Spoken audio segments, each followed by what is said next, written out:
भक्तिमय हो करके इस राम कथा को सुन रहे हैं। नित्य नई नई बातें आपको बताया जा रहा है। हमारे बीच जितने भी लोग बैठे हैं, आए हैं, उन सबका मैं पहले हार्दिक आभार व्यक्त करता हूं, अभिनंदन करता हूं, वंदन करता हूं और अपने इस कथा प्रांगण में सबका स्वागत अभिनंदन करते हुए कहना चाहता हूं कि राम कथा कहा गया है कि बहुत ही सहज होता है। राम को समझना होगा, कथा को समझना होगा। हर साल हम लोगों का प्रयास रहता है कि कहीं ना कहीं किसी न किसी रूप में आपको ज्ञान गंगा की अविरल धारा में ओतप्रोत करवाया जाए, बिना किसी स्वार्थ के, निस्वार्थ भाव से सबके कल्याण, जीव प्राणी मात्र के कल्याण के लिए, गांव के कल्याण के लिए, घर के कल्याण के लिए, समाज के कल्याण के लिए, सबके कल्याण के लिए श्री राम कथा का आयोजन किया गया। ऐसा नहीं है। श्रीमद् भागवत कथा का भी उद्देश्य यही है कि सबके लिए सहज जो चीज है उसको आप समझें। जीवन में पैसा कमाना कोई बड़ी बात नहीं है, लेकिन शांति पूर्वक, आनंद पूर्वक जीवन व्यतीत करना, यह हमें रामायण के द्वारा ही सिखाया जाता है। राम के चरित्र को आपने सुना होगा। मर्यादा पुरुषोत्तम राम, राम की मर्यादा, कृष्ण की न्याय लीला, कृष्ण न्याय के लिए प्रतिबद्ध थे, वही राम मर्यादा के लिए कटिबद्ध थे।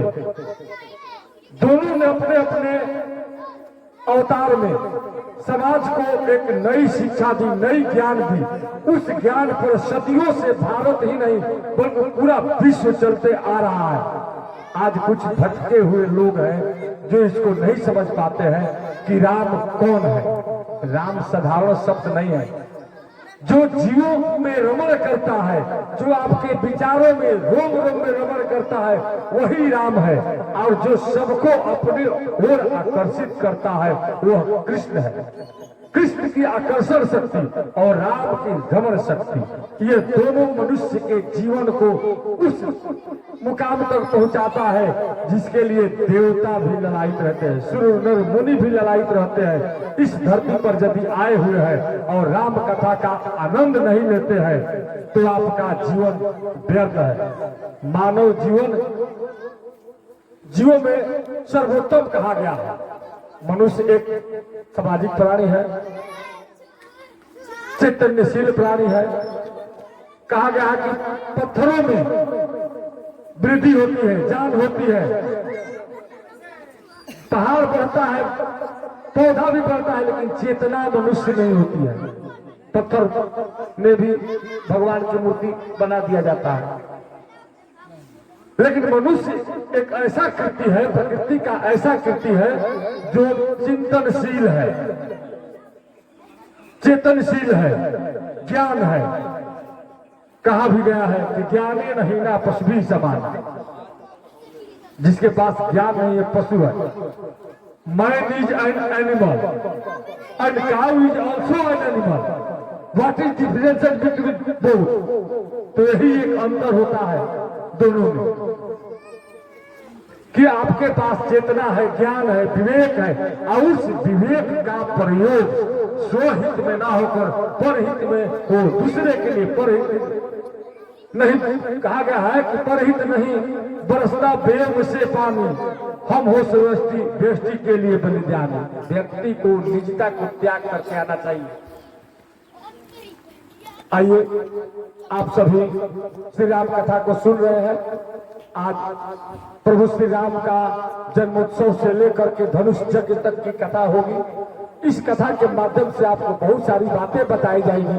राम कथा सब जानते हैं, सब सुनते हैं, लेकिन राम की कथा जो है वो चिंतन की कथा है, दर्शन की कथा है। राम जीवन जीने की कला है।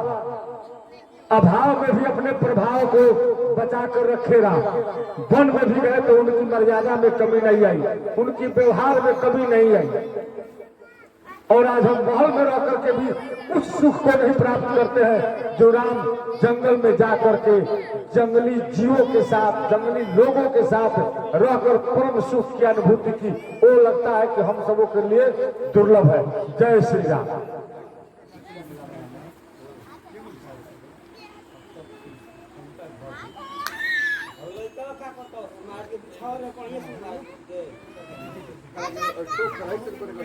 आगे बोला आगे बढ़ाएंगे।